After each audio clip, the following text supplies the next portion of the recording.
Та бүхэнд өнөөдрийн мэндийг хүргье. Тэгээ өнөөдрийн арга хэмжээнд бүгд одоо сонирхчийн үдээс бас нөгөө мэргэжлийн албад ингээд хамтарч нэг ингээд сэдвийн доор ингээд ярилцж байгаад сэтгэл маш өндөр байна. Би бол өөрөө болохоор хүмүүсийн эдийн засгийн сургууль төгссөн шал хөндлөнгийн тийм одоо бэрхшээлтэй хүн байгаа. Гэвч би одоо энэ чиглэлийн одоо судалгаа дээрээс нь энэ чиглэлтэй холбоотой шивэдэд нэг 5 жил орчим биднес ажиллаж одоо эрсний хувьд одоо энэ сэргээд эрчим хүч гэдэг зүйлтэй бол холбогдсон юм аа.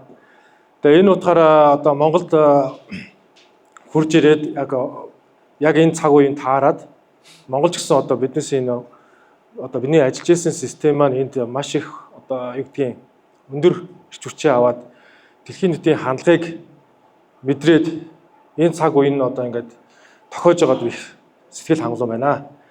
Тэгэхээр миний сэдвийн үдмэнд хүрээнд болохоор гибер локал одоо эрчим хүчний шинэ шийдэл гэдэг маань одоо яг дэлхийн улс орнуудад ер нь хөгжөөд тодорхой түвшинд хүрсэн байгаа.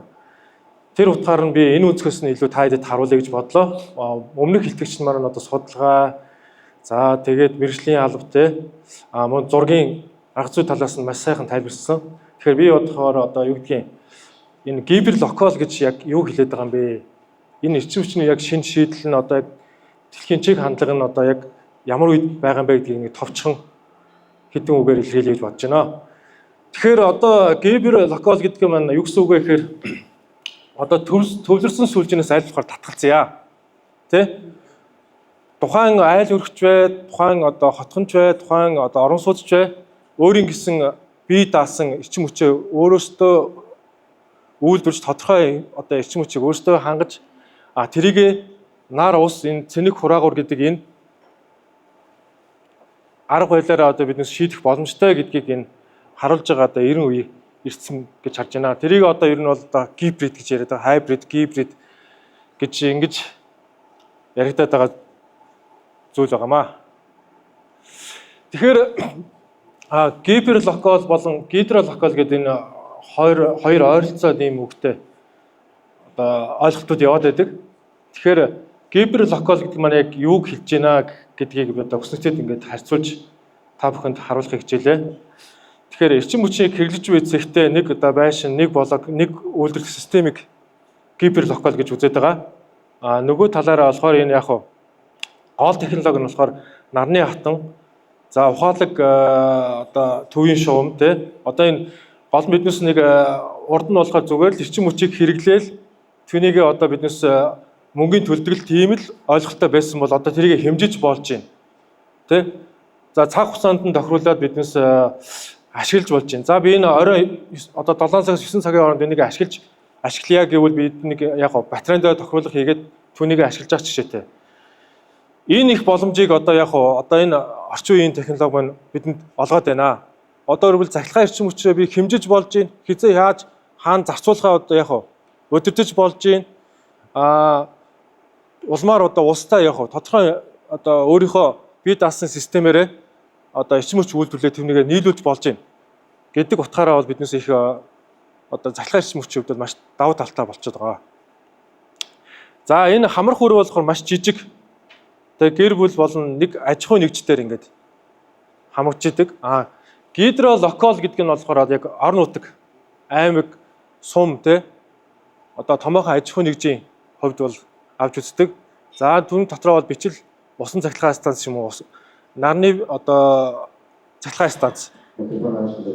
Хоримтлуулагч гэмшлэн эдгээр зүйлүүдийг яг уйлдаж ажилтдаг гэдэг утгаараа одоо гидролокал.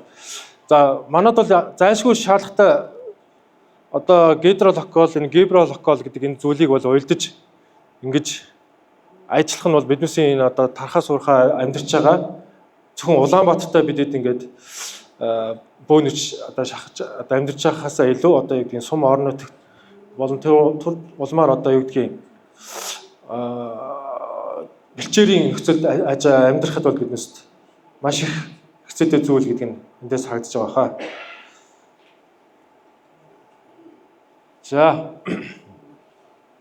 За тэгээд ер нь бол гибер локал эрчим хүчний шинэ нэрэн одоо яг ирчээд байгаа юм биш үү?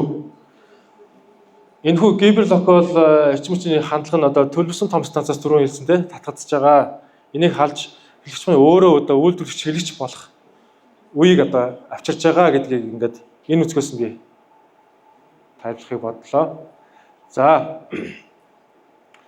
виртуал цахилгаан станц энэ бол одоо маш бичил жижиг станц гэхээр биднес чинь учиргүй том одоо юу гэдэг маш их хүн хүч шаардсан тэр станцууд гэж ойлголт маш их одоо тархинд одоо шингэсэн байдаг. Тэгтэл одоо энэ чинь бүр айл өрхөө хэмжээнд одоо авчих хэмжээний технологи маань одоо хөгжчөөд байна шүү гэдгийг талаас нь энэ ойлголт маань одоо тодорхойлж өгч байна.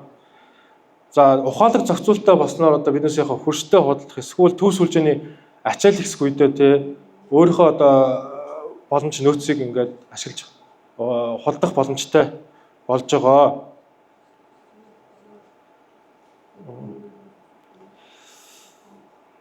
За эрчим хүч маань одоо интернет гэдэг зүйлтэй холбогдсоноос улбалаад одоо биднээс гар утснаас мэдээлэл аваад тэнийг удирдах Асын цанаас одоо юу гэдгийг процессыг хянаж одоо ямар үед нь биднес одоо усад тог зарж байгаа вэ гэдгээ бас хянах За улмаар одоо бүр захилгаан машинуудаа яг одоо өөрийнхөө нарны эрчимчээ үйлдэлсэн эрчим хүчээрээ одоо бүгдийг нийлүүлж ер нь бүх л зүйл бол одоо эрчим хүчнээс хамааралтай болж ирж байна. Тэрнээс гадна биднес одоо химэл оюун ухаан гэж одоо сүүл үед бас яригдаад байгаа.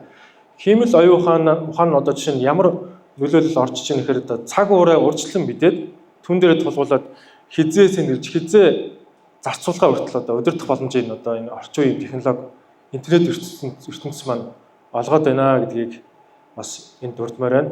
Тэгэхээр биднээс ер нь бол альфаар автоматжуулсан өөрөлдөө автомат удирдлагуудын систем биднээсийн одоо амьдралын хэв маягийг одоо хэлбэрчлэхаас гадна одоо ашиг зүйлийн коэффициент болон үр дүнтэй байх боломжийг энэ одоо энэ орчин үеийн технологи маань олгож байна гэж ойлгож байна. За захилгаан хат машины батарей болон зөвхөн унаа биш гэр орон сууцны хөдөлгөөд нөөц батарей болгон ашиглах технологийн одоо ирч хүчээ авч байна. За бас нэг одоо ирээдүй гэх юм одоо ирээдүй гэдэг зүйл маань ер нь ирээдүйд гэдэг зүйл маань одоо ер нь бидэнд тулж ирчээд байгаа гэж болно л да. Блокчейн гэдэг технологи. Ер нь бол удахгүй ер нь магадгүй би бодохдоо 5-10 жилийн дотор бол дахиад энэ блокчейн гэдэг ойлголт маань эрчим хүчийн салбарт ер нь орж ирэх нэ гэдгийг энэ одоо ирээдүйн зөвгөнсөн сэтгүүл ирээдүйн зөвгөнсөн одоо энэ технологиуд дээр маш их дурдах боллоо. Тэгэхээр эн чинь юу гэж нэ гэхээр энэ блокчейн технологи нь одоо ерөнхийдөө крипто гэдэг энэ ертөнцийн суурь болдогтой адилхан захилгаан эрчим хүчний үгдгийн борлуулах тал дээр энэ бол маш уян хатан зах зээлийн бодит ийм харилцааг блокчейн технологи дээр нь бас ороод ирчих юм шүү гэдэг үнцгийг та бүхэнд нэг харуулж байна. За одоо бас нэг ойлголт байна л да. Өөрөөр хэлбэл биднес Монгол залуучууд ер нь дэлхийн одоо өнцөг болонд бас амьдарч байгаа, ажиллаж байгаагийн хувьд болохоор энэ тухайн улс орондоо болж байгаа энэ шинэ технологийн одоо хактон гэдэг энэ арга хэмжээнд ер нь бас орцож явдаг. Тэрний нэг одоо өнгөрсөн түүхэнд тохиолдсон үйл явдлыг би нэг цохос дурдъя гэж бодлоо. Тэгэхээр энэ Шведийн SaltX гэдэг энэ технологи болохоор дэлхийд дээр болохоор одоо батарей хураагуурын шинэ энэ эренг үеийг авчирч байгаа гэж яригдж байгаа.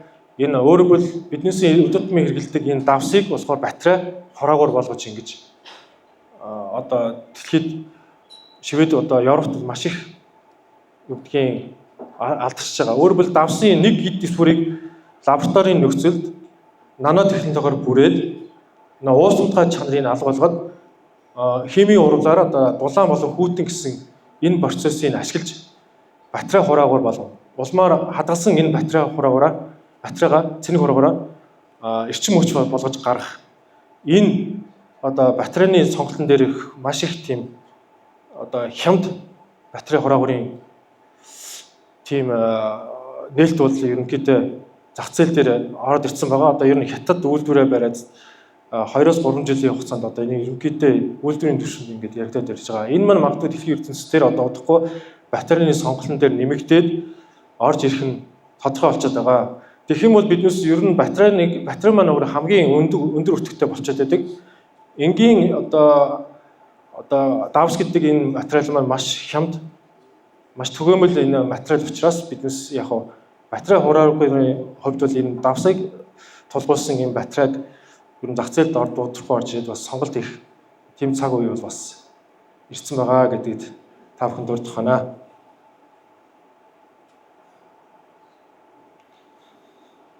За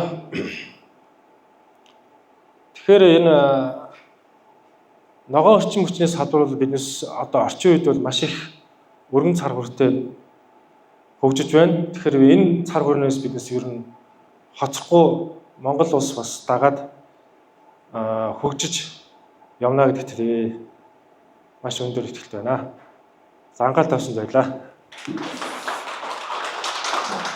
За баярлалаа.